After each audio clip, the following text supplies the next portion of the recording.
வணக்கம். இந்த சேனலை இதுவரை சப்ஸ்கிரைப் பண்ணாதவங்க மட்டும் சப்ஸ்கிரைப் பண்ணுங்கள். பிடிச்சிருந்ததுன்னா லைக் பண்ணுங்கள், ஷேர் பண்ணுங்கள், கமெண்ட் பண்ணுங்கள். பக்கத்தில் இருக்கிற பெல் ஐக்கானை கிளிக் பண்ணுங்கள். நன்றி. வணக்கம். தமிழ் புத்தாண்டு ராசி பலன்களை பார்த்து வருகிறோம். இன்று நாம் பார்க்கவிருக்கின்ற ராசி கடக ராசி. இந்த மாதம் ஏப்ரல் 14 சித்திரை 1 திங்கட்கிழமை சுவாதி நட்சத்திரம் துலாம் ராசியில் இந்த விசுவாவசு தமிழ் புத்தாண்டு பிறக்கிறது. இந்த தமிழ் புத்தாண்டு ஆண்டுகள் வரிசையில் 47வது ஆண்டாகும். அனைவருக்கும் இனிய தமிழ் புத்தாண்டு நல்வாழ்த்துக்களை தெரிவித்துக் கொள்கிறேன்.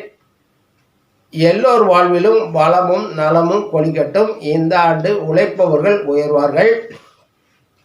பொதுவான பலன்களை பார்க்கலாம். இந்த வருடம் மழைப்பொழிவு நன்றாக இருக்கும். உலகில் போர்களால் அழிவுகள் இருக்கும். ஆயுத உற்பத்தி அதிகரிக்கும். ஆடம்பர செலவுகள் கூடும். அரசு சிறப்பாக செயல்படும். உணவு உற்பத்தியில் சிறிய குறைபாடு இருக்கும். மனித வாழ்க்கையில் முன்னேற்றம் ஏற்படும். புதிய கண்டுபிடிப்புகள் இருக்கும். வளர்ந்த நாடுகளின் ஆதிக்கம் அதிகரிக்கும். தொழில்கள் வளமும் தொழில் வளர்ச்சியும் பெறும்.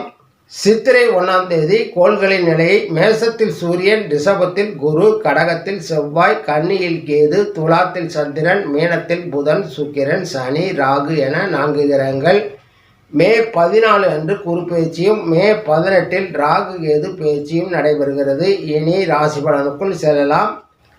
கடக ராசி அன்பர்களே, சந்திரனை ராசிநாதனாகவும் புனர்பூசம் 1ஆம் பாதம், பூசம் 4 பாதங்கள், ஆயில்யம் 4 பாதங்களையும் கொண்ட குடும்பத்தினர் மேல் பாசம் கொண்ட கடகராசி அன்பர்களே, இந்த மாதத்தில் உங்கள் ராசிக்கு கோள்களின் நிலை: உங்கள் ராசிக்குள்ளேயே நீசம் பெற்ற செவ்வாய், உபஜயஸ்தானத்தில் கேது, 9ஆம் இடமான பாக்கியஸ்தானத்தில் புதன், சனி, ராகு, கேது ஆகிய 4 கிரகங்கள், ஜீவனஸ்தானத்தில் சூரியன், லாபஸ்தானத்தில் குரு அமர்ந்திருக்கிறார்கள். உங்கள் ராசிநாதன் சந்திரன் 4ஆம் இடத்திலும் சுகஸ்தானத்திலும் அமர்ந்திருக்கிறார்.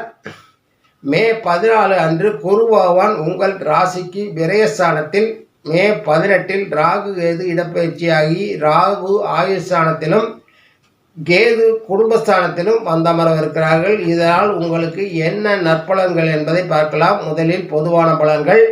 இந்த வருடம் உங்களுக்கு உழைப்புக்கேற்ற பலன்களை மட்டுமே பெறவிருக்கிறீர்கள். வேலையில் பதவி உயர்வு, ஊதிய உயர்வு, புதிய வேலை வாய்ப்புகள் என பெறவிருக்கிறீர்கள். வீடு, மனை, வாகனம் வாங்கும் யோகம் உண்டாகும். உங்கள் வாரிசுகளின் வாழ்வில் தடைப்பட்ட காரியங்கள் கைகூடும். எதிரிகள் பணிவர். செல்வம் செல்வாக்கு உயரும். உங்கள் எண்ணங்கள் தெளிவு பெறும். செயல்களிலும் ஆற்றல்கள் அதிகரிக்கும். வழக்குகளில் சாதகமான தீர்ப்புகளை பெறுவீர்கள். பெற்றோர்களின் உடல்நிலை சீராகும். ஆனாலும் செலவுகள் இருக்கும். ஆன்மீக சுற்றுலா மேற்கொள்வீர்கள். துணையுடனான வீட்டாரிடம் நல்லுறவு உண்டாகும். துணைக்கு பணப்புழக்கம் உண்டாகும். நிதிநிலையை பொறுத்தவரை சீரான வளர்ச்சி இருக்கும். ஆனாலும் உங்கள் உழைப்புக்கு தகுந்தவாறு குறையவோ கூடவோ செய்யும். தொழில் வியாபாரம் லாபம் உண்டாகும். தடைப்பட்ட காரியங்கள் சுபமாக முடிவடையும். பழைய கடன்களை அடைப்பீர்கள். வேலை செய்பவர்களின் வருவாய் உயரும். முதலீடுகள் செய்யும் போது கவனமாக இருப்பது நல்லது. பணத்தை கையாளும் போதும் கவனமாக இருங்கள். விரைய செலவுகள் ஏற்படலாம். விரைய செலவுகள் ஏற்படாமல் இருக்க சுப செலவுகளாக வீடு, மனை, வாகனம் வாங்கும் செலவுகளை செய்யுங்கள். எதிலும் சிக்கனமாக நிதியை கையாள்வது நல்லது. குடும்ப வாழ்க்கையை பொறுத்தவரை மனைவியின் செயல்பாடுகள் புரியாத புதிராக இருக்கும். அவருடைய எதிர்பாராத முடிவுகள் அதிர்ச்சியை கொடுக்கும். துணையின் குடும்பத்தாருடன் உறவினர்களுடனும் உறவுகள் பலப்படும். உங்கள் குழந்தைகளுக்கு இதுவரை தடைப்பட்டு வந்த சுப காரியங்கள் நடைபெறும். குடும்பத்தாரின் முழு ஒத்துழைப்பை பெறுவீர்கள். காதலன் காதலியிடையேயான உறவில் விரிசல்கள் ஏற்படக்கூடும். குடும்ப உறுப்பினர்களின் முழு ஆதரவை பெறுவீர்கள். உறவினர்கள் நண்பர்களுடன் நல்லுறவை வளர்த்து கொள்வீர்கள். குடும்பத்தாருடன் அதிக இணக்கமான உறவை வளர்த்து கொள்வது நல்லது. வேலை செய்பவர்களுக்கு இது ஒரு நல்ல காலமாகவே அமையும். புதிய வேலை தேடுபவர்களுக்கு நல்ல வேலை அமையும். வெளிநாட்டு வேலைக்கு முயற்சித்தால் வெற்றி கிடைக்கும். கடினமாக உழைப்பவர்களுக்கே முன்னேற்றம் அதிகமாக இருக்கும். உங்கள் உழைப்புக்கேற்ற வருவாய், பதவி உயர்வு, சம்பள உயர்வு ஆகியவை ஏற்படும். வருவாய் எந்த வருடமும் இல்லாத அளவுக்கு உயரும். இந்த வருடம் வேலை உத்தியோகத்தில் இருப்பவர்கள் லாபம் அடைவார்கள். வேலை செய்யும் இடத்தில் உங்கள் மதிப்பு அந்தஸ்து உயரும். தொழில் வியாபாரம் செய்பவர்களுக்கு லாபம் சீராக இருக்கும். ஆனால் சில தடை தாமதங்களை சந்திக்க வேண்டியிருக்கும். அரசாங்கத்திற்கு செலுத்த வேண்டிய பாக்கிகளை நேரத்திற்கு செலுத்துவது நல்லது. கணக்கு வழக்குகளை கவனமான முறையில் வைத்துக் கொள்வது நல்லது. முதலீடுகள் செய்யும் போது கவனமுடன் இருங்கள். கொடுக்கல் வாங்கலில் கவனமுடன் செயல்படுங்கள். ஆரோக்கியத்தை பொறுத்தவரை நன்றாகவே அமையும். ஆனாலும் உண்ணும் உணவில் கவனம் செலுத்துங்கள். உடற்பயிற்சி நடைப்பயிற்சி மேற்கொள்வது நல்லது. ஆன்மீகத்தில் கவனம் செலுத்துவது தேவையற்ற கவனச்சிதறல்களை தடுக்கும். உங்கள் குடும்ப உறுப்பினர்களின் ஆரோக்கியம் சீராக இருக்கும். மருத்துவ செலவுகள் குறையும். என்றும் நோய்க்கு அடிமையாகிவிடாமல் கவனமாக இருங்கள். நோய் வந்துவிட்டால் உங்கள் சுயம் போய் மாத்திரை மருந்துகள் மருத்துவர்களின் அடிமையான நிலை தோன்றும்.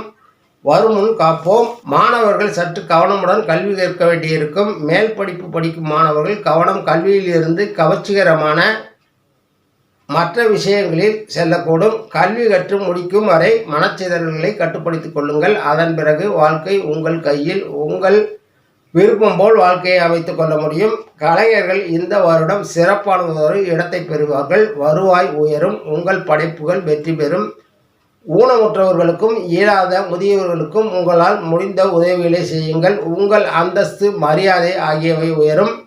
அரசியல்வாதிகள் தங்களின் ராஜதந்திர நடவடிக்கையின் மூலமாக தங்கள் இலக்கை எப்படியாவது அடைந்து விடுவார்கள். மக்களின் நல்லாதரவை பெற்று பதவிகளை பெறுவார்கள். பொதுவாகவே இந்த ஆண்டு நீங்கள் அஷ்டமத்து சனியிலிருந்து விடுபட்டிருக்கிறீர்கள். பெரிய கிரகங்களின் நிலை சாதகமாக இல்லாத போதும் மற்ற கிரகங்கள் உங்களின் நிலையை உயர்த்தும். இந்த வருடம் ஒரு சில வாதங்கள் சற்று ஏற்ற இறக்கமான பலன்கள் அமையும். இந்த வருடம் குரு, ராகு, கேது, சனி போன்ற ஸ்தலங்களுக்கு சென்று வணங்கி வாருங்கள். தொடர்ந்து பெருமாளை வணங்கி வாருங்கள். நற்பலன்கள் மேலோங்கும். நன்றி, வணக்கம். மீண்டும் சந்திப்போம்.